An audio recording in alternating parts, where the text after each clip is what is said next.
গুলির নাম্বার দিয়ে বলেছেন এইগুলি কোথায়, এইগুলি তো সাধারণ মানুষের কাছে থাকার কথা না। আজকে এইটা একটা, আমি মনে করি এইটা একটা দীর্ঘদিনের পরিকল্পনা, যে তিনি বলেছেন এইগুলো পুলিশের কাছে, মানে পুলিশের কাছে এইগুলি ছিল, পরবর্তীতে তিনি একটা ব্যাখ্যাও দিয়েছেন। সেটা পরে উনি দিচ্ছেন, কিন্তু উনি ওই ব্যাখ্যা উনি বলছেন যে এইগুলি পুলিশের কাছে ছিল না, মূলত পুলিশের কাছে এইগুলি থাকে না। 7.62 তো কোনো বিতর্কের ইস্যু হইতে পারে না। ইস্যুটা হচ্ছে গুলি কে ছুড়েছে, কিন্তু 7.62 অস্ত্র পুলিশের না, এটা মিথ্যা কথা। প্রচুর পরিমাণে আছে শটগান, ছড়রাক বন্দুকের পাশাপাশি প্রচুর পরিমাণে 7.62 আছে। বিজিবি প্রচুর পরিমাণে 7.62 আছে, র্যাবের 7.62 আছে। এখন আমার মনে হয় কি, মানে এগুলা নিয়ে বেশি উল্টাপাল্টা কথা না বলা উচিত। এই কারণে আমি আবারও বলছি, রাজনীতিটা যদি নতুন প্রজন্মের হয়, তাহলে নতুন প্রজন্মের ছেলে মেয়েদেরকে বোকা ভাবার কোনো কারণ নাই। কারণ এই বাচ্চাটা যদি আজকে ইন্টারনেট ঘেটে জেনারেল রুল রাইফেলের বিস্তারিত জেনে যদি দেখে যে বাংলাদেশ পুলিশে 7.62 আছে, তাহলে 7.62 উপর ভিত্তি করে আমি যে চুক্তিটা উপস্থাপন করছি ওটা তো নিমেষে পরপুরের মতো উড়ে যাচ্ছে। সুতরাং we should not discuss or bring up such points which doesn't actually stand in the testament of the truth. তাহলে আওয়ামী লীগের যে সিনিয়র নেতারা, সাবেক মন্ত্রীরা বা সাবেক পদস্থ ব্যক্তিরা, তারা যেটা বলেন, তাহলে সেগুলো তারা কিসের উপর ভিত্তি করে বলেন? এই যে 7.62 আমি জানি না ভাই, I don't know, আমি জানি না। আচ্ছা, আসলে তদন্তটা কি হলে, কোথা থেকে হলে? কারণ আপনারা যে তদন্ত বা আপনাদের সরকার যে তদন্ত করছিল, তার উপরেই মানুষ কি করে বিশ্বাস রাখবে, যেখানে আপনারাই একটা পক্ষ, আপনাদের সরকার পক্ষ, পুলিশ বাহিনী পক্ষ, যারা তদন্ত করবে তারাই যখন পক্ষ। আমার কথা হচ্ছে, তদন্ত বাংলাদেশই হবে। বাংলাদেশে সত্যিকার অর্থে বিচার বিভাগীয় তদন্ত। আমাদের অনেক বিচারক আছে নিরপেক্ষ, অনেক বিচারক আছে মেধাবী, দেশপ্রেমিক, সৎ, অনেক বিচারক আছে, তাদেরকে দিয়ে করেন। কিন্তু যেই আপনারা ক্ষমতা থেকে চলে গেলেন, সব শেষ হয়ে গেল। 21 আগস্ট থেকে শুরু করে 10টা কষ্ট মামলা, খালেদা জিয়ার মামলার রায়, ডক্টর ইউনূসের মামলার রায়, তারেক রহমানের মামলার রায়, পঞ্চদশ সংশোধনী সব শেষ হয়ে গেল। আবার আপনারা যদি কোনোভাবে আসেন, আবার সব নিশ্চয়ই উল্টে যাবে ব্যাপারগুলো। যেটা না, আমরা এগুলো করিনি।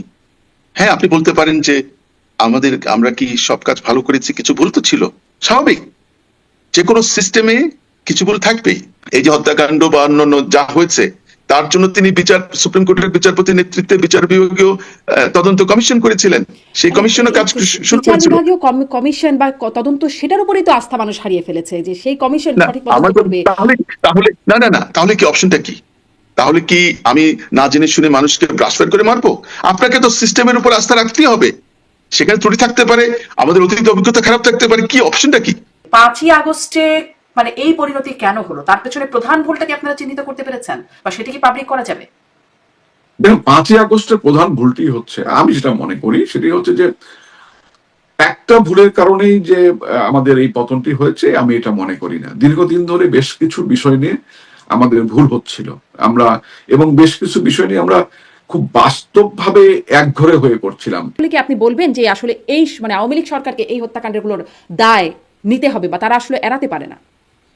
আপনি কিন্তু একটা কথা কিন্তু আমি বারবারই বলেছি, আইনের ভাষায় কথা বলতে হবে। এখানে অপরাধ যখন প্রমাণিত হবে তখনই তাকে অপরাধী বলা যাবে। অপরাধ প্রমাণের আগে রাজনৈতিক প্রোপাগান্ডা করা যেতে পারে। আইন আদালতের কথা বলছেন, কিন্তু আইন আদালতের বাইরেও আমরা মানে যেটি দেখেছি, চোখের সামনে দেখেছি। দেখুন, আইন আদালতে অনেক সময় চোখে যা দেখতে পাই সেটাও উল্টে যায়। 21 আগস্টের মতো ঘটনা উল্টে যায় আইন আদালতে গেলে। আইনের ভাষায় কথা বলার জন্য আসলে আদালতে যাওয়া যেতে পারে। আমরা মানে একটা পাবলিক ফোরামে কথা বলছি, সেখানে আমরা যা দেখেছি, জনগণের যে পারসেপশন, আপনারা রাজনীতিকরা সেটি নিয়েও কাজ করেন, সেটি নিয়ে তো একটু বলতেই হবে যে মানুষের যে ধারণা, বা যেই ধারণা যদি মানুষ করে যে ওই সময়কার হত্যাকাণ্ডের জন্য সরকার দায়ী, সরকারকে দায় নিতে হবে, সেটি কি এড়াতে পারে তৎকালীন আওয়ামী লীগ সরকার?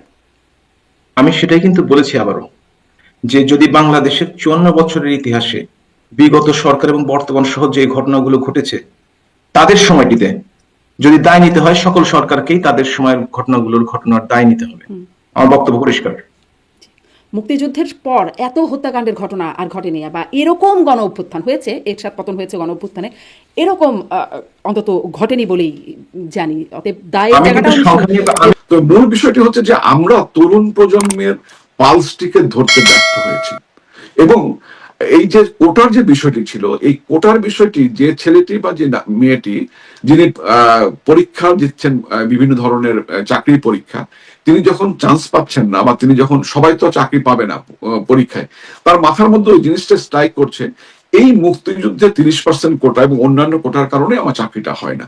ফলে তার মধ্যে একটা সংক্ষুব্ধ ধারণা, সংক্ষুব্ধতা সৃষ্টি হয়েছে, এবং এই সংক্ষুব্ধতা গিয়ে শুধু মানে কোটার বিরুদ্ধে হয়নি, এই সংক্ষুব্ধতা গিয়ে কোটা থেকে শুরু করে মুক্তিযুদ্ধ, মুক্তিযোদ্ধা, স্বাধীনতা, আওয়ামী লীগ, বঙ্গবন্ধু, জননেত্রী শেখ হাসিনা সবার উপর গিয়ে প্রভাবিত হয়েছে।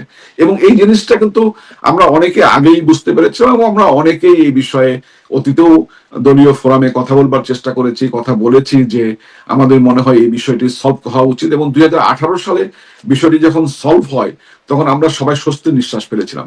কিন্তু হঠাৎ করে আদালতের আপনার হচ্ছে গিয়া মাধ্যমে বিষয়টি এসে যেভাবে স্পার্ক করলো, এটি আমাকে ধারণ করতে হবে যে যারাই এই কোটার বিষয়ে কোটার সুবিধা প্রাপ্ত হবার মতো ছিলেন না, তারা প্রত্যেকেই বা প্রায় সবাই এই কোটার বিরুদ্ধে অবস্থান গ্রহণ করেছিলেন।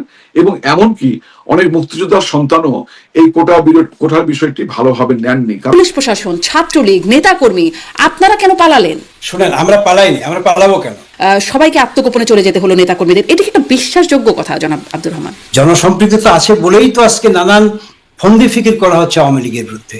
অপরাজনৈতিক শক্তির চক্রান্তেরই আমরা শিকার হয়েছি, এ কথা আমরা অবশ্যই নির্দ্বিধায় আমরা মানি, আমরা স্বীকার করি। যে মানুষ আশাহত হচ্ছে, যা চেয়েছিল তার কিছুই হচ্ছে না, সেটি হয়তো সেই প্রশ্নটা আপনারা করতে পারেন, কিন্তু আপনাদের উপর থেকে মানুষ মুখ ফেরালো কেন?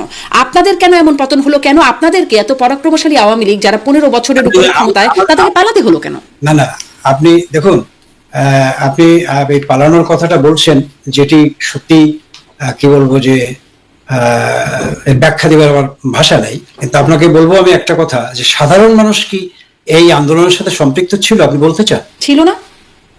না, কারা ছিল? ছিল যেই সম্প্রদায়, যেই গোষ্ঠী, যেই শ্রেণী, যেই রাজনৈতিক অপশক্তিগুলো বাংলাদেশের বিরুদ্ধে চক্রান্ত করেছিল, স্বাধীনতার বিরুদ্ধে করেছিল, সেই গোষ্ঠীর নেতৃত্বে এই কোটার একটা কি বলে যে সাধারণ আবরণ সামনে দিয়ে সেই নানানভাবে এই সাধারণ ছাত্র ছাত্রী এবং জনগণকে প্রলুব্ধ করার চেষ্টা করেছিল। কিন্তু মূল তাদের অন্তরালে ছিল ভিন্ন খেলা, এবং সেই খেলাটি মানে কিছু সময়ের জন্য হয়তো কিছু মানুষ বিভ্রান্ত হয়েছিল বটে, কিন্তু সাধারণ মানুষ সেই আন্দোলনে সম্পৃক্ত হয়েছিল, এটি আমি কোনো অবস্থাতেই মানব না। তাহলে আপনি মনে করেন মানুষ আপনাদের প্রতি সন্তুষ্ট ছিল?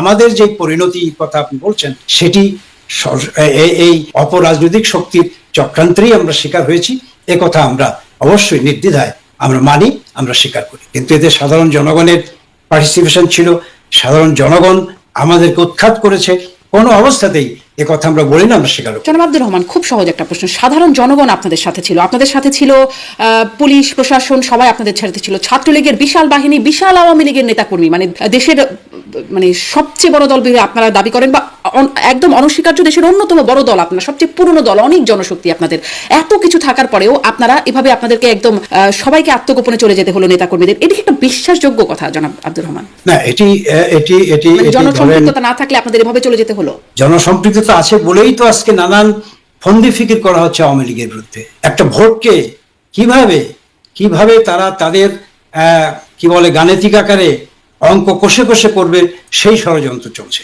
আজকে কি করে একটা নির্বাচনকে নতুন একটা দলের জীবন দিয়ে এবং তাদের সেই প্রয়োজনে অনেক সময় নিয়ে হলেও, নির্বাচনকে বিলম্বিত করে হলেও, তাদেরকে যখন নির্বাচনের জন্য প্রস্তুত করা হবে তখন নির্বাচন করা হবে, এই যে সমস্ত ফন্দি ফিকির।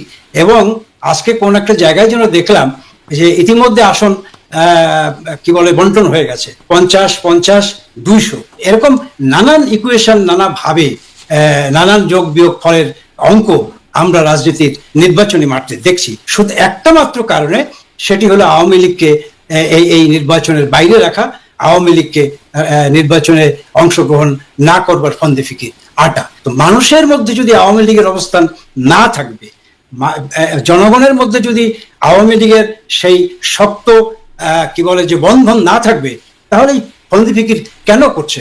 কার জন্য করছে, কিসের স্বার্থে করছে। আপনি এই সময় ফন্দি ফিকির নিয়ে কথা বলছিলেন, আমি একটু আপনাদের যখন আপনারা ক্ষমতায় তখনকার ফন্দি ফিকির, মানে আমি এই জায়গাটাই আপনার কাছে স্পষ্ট হতে চাই।